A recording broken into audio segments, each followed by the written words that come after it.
Ya, assalamualaikum warahmatullahi wabarakatuh. Kalau kita lihat dari perjalanan ini memang politik bisa kawan bisa lawan. Kalau kita lihat Pak Prabowo punya perjalanan kan kelompok-kelompok yang selama ini ada di belakang Pak Prabowo ya sekarang mereka lagi banyak bernarasi tentang Pak Jokowi. Itu kelompok-kelompok yang selama ini ada di belakang termasuk kelompok-kelompok keagamaan, LSM-LSM dan juga preman-preman besar di Indonesia itu banyak sekali gerombolan-gerombolan ini kan ada di belakang Pak Prabowo. Kalau kita perhatikan perjalanan politik Pak Prabowo seperti itu. Terus kedua, bagaimana cerita penculikan di Indonesia itu kebanyakan menyangkut di Pak Prabowo. Sehingga rakyat selalu melihat negatif kalau Pak Prabowo naik pilpres. Kenapa dia gagal terus? Karena sentimen-sentimen ini, apalagi LSM-LSM yang ada di dalam beberapa partai besar di Indonesia itu selalu lempar narasi itu ke depan, sehingga itu mempengaruhi rakyat untuk memilih. Jadi 3 kali kalah itu karena seperti itu kita rakyat mengamati dalam perjalanan politik Pak Prabowo sampai begitu datang Pak Jokowi itu orang biasa, orang yang datang dari jalur tersendiri dalam perjalanan dia sebagai karir di bisnis dia. Mungkin dia lihat kota Solo dengan perkembangannya sehingga coba dia bercalonkan untuk menjadi pemimpin di kota Solo lewat partai PDIP. Dari situlah muncul. Jadi Pak Jokowi ini tersendiri sekali dalam perjalanan politik. Tetapi dengan kebaikan-kebaikan 10 tahun Pak Jokowi dia bikin gebrakan-gebrakan besar yang sebetulnya gebrakan ini bukan gebrakan besar. Kebijakan program pembangunannya ada, tetapi kan tidak ada yang mengeksekusi semua itu. Pak Jokowi eksekusi semua itu, eksekusi jalan tol, MRT, LRT dulu dibilang monorel di zaman Gubernur Fauzi Bowo, Presiden SBY itu tiang-tiangnya udah ditanam di daerah Kuningan. Sekarang Pak Gubernur baru Pak Pramono Anung mau bongkar, tapi itu perjalanan nanti seperti apa kita lihat karena itu proyek mangkrak yang masih ada tiang-tiang di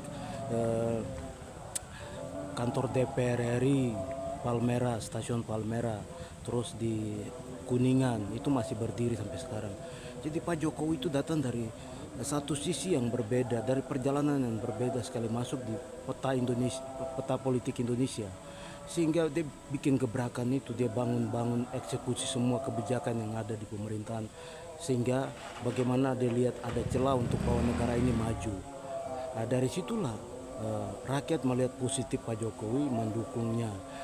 Dengan gregetnya itu Pak Jokowi dalam andil sebetulnya dalam perjalanan sejarah kalau kita lihat amati itu Pak Jokowi mau dari PDIP juga, tapi tidak ada pemimpin yang greget, yang aware sekali dengan situasi Indonesia.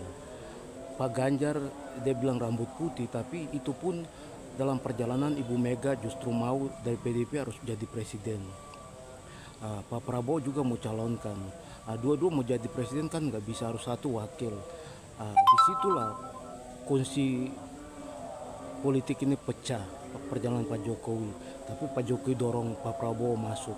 Tapi kita lihat dalam perjalanan waktu dengan Pak Prabowo tidak ada yang menegur Pak Prabowo selama ini dalam pentas politik. Yang mereka kejar itu Pak Jokowi karena dia rakyat biasa yang jadi presiden Republik Indonesia. 2 periode, wali kota 2 periode, tidak ada pemimpin di dunia ini, bahkan dalam kelas Indonesia tidak ada sama sekali. Cuma Pak Jokowi puncak karir dalam perjalanan dia. Itu yang kita amati. Sehingga tapi ada embusan-embusan dari lingkaran-lingkaran Pak Prabowo yang ya ini kan lingkungan Pak Prabowo lama ini, yang orang-orang yang sekarang bikin sentimen banyak di publik, di TV, di podcast-podcast, banyak mereka itu gerombolan-gerombolan yang selama ini ada di belakang Pak Prabowo. Kita rakyat amati jangan sampai ini juga politik ada di belakangnya sehingga untuk mengganggu Gibran maju di 2029. Karena rakyat masih lihat positif Pak Jokowi ini.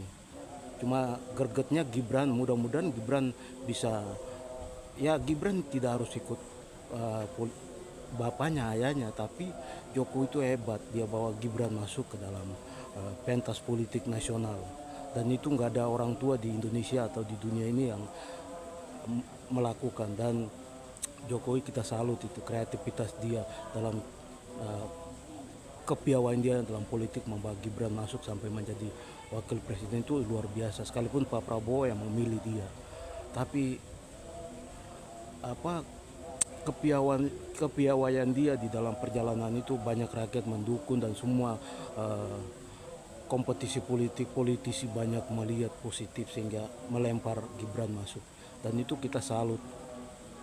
Semoga ini perjalanan penglihatan masyarakat akar rumput di bawah.